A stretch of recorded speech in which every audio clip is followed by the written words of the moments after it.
ఆంధ్రప్రదేశ్ వ్యాప్తంగా ఉన్న పొదుపు సంఘాల మహిళల సాధికారతకు మరియు ఆర్థిక పురోగతికి వైఎస్ఆర్ కాంతి పథం సెర్ప్ విభాగాల ద్వారా ప్రభుత్వం అనేక ఆర్థిక ప్రోత్సాహాలను అందిస్తుంది. గ్రామీణ ప్రాంతాల్లో స్వయం సహాయక సంఘాల రూపంలో మహిళలు ఆర్థికంగా నిలదొక్కునేందుకు తక్కువ వడ్డీకే బ్యాంకు రుణాలు అందిస్తున్న సంగతి అందరికీ తెలిసిందే. రుణాలకు సంబంధించిన నెలవారీ వాయిదాలు చెల్లింపు ప్రక్రియ సైతం చాలా సరళంగా ఉండడం వల్ల రాష్ట్రంలోని మిలియన్ల మంది మహిళల స్వయం ఉపాధి మార్గాలను ప్రారంభించి కుటుంబ ఆర్థిక అవసరాలను విజయవంతంగా తీర్చుకుంటున్నారు.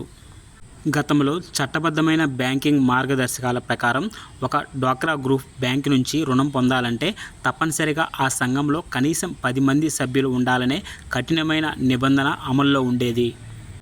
ఈ నిబంధన వల్ల అనేక సంఘాలు రుణాలు పొందే అవకాశాన్ని కోల్పోయి ఆర్థిక ఇబ్బందులను ఎదుర్కొన్నాయి.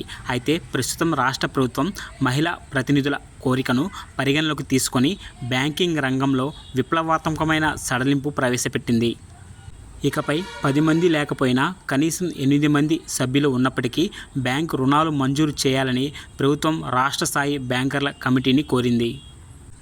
ఏపీ గ్రామీణ బ్యాంక్ నిర్ణయం నిబంధన ప్రకారం 8 మంది సభ్యులు ఉన్న సంఘాలు కూడా ఇకపై ఏపీ గ్రామీణ బ్యాంకు ద్వారా ఎలాంటి ఇబ్బంది లేకుండా నూతన రుణాల కొరకు దరఖాస్తు చేసుకోవచ్చు. 30,000 సంఘాలకు లబ్ధి. ఈ విప్లవాత్మక మార్పు వలన రాష్ట్ర వ్యాప్తంగా దాదాపు 30,000కు పైగా డ్వాక్రా సంఘాలకు నేరుగా నూతన ఆర్థిక లబ్ధి చేకూరనుంది. ఇతర బ్యాంకులకు విజ్ఞప్తి. ఏపీ గ్రామీణ బ్యాంక్ బాటలోనే రాష్ట్రంలోని మిగిలిన వాణిజ్య, ప్రభుత్వ రంగానికి చెందిన ఇతర బ్యాంకులు కూడా ఈ నిబంధనల సడలింపు వేగంగా అమలు చేయాలని ప్రభుత్వం కోరుతుంది. కనీసం 8 మంది సభ్యులు ఉన్నప్పటికీ రుణాలు మంజూరు చేసే ప్రక్రియను బ్యాంకులు సులభతరం చేసినప్పటికీ ఆర్థిక క్రమశిక్షణను కాపాడేందుకు ఏపీ గ్రామీణ బ్యాంకు కొన్ని ప్రత్యేక షరతులను విధించింది. బ్యాంకింగ్ వ్యవస్థలో ఎలాంటి అక్రమాలకు చోటు చేసుకోకుండా చూసుకునేందుకు ఈ మార్గదర్శకాలను తప్పనిసరిగా అనుసరించాల్సి ఉంటుంది.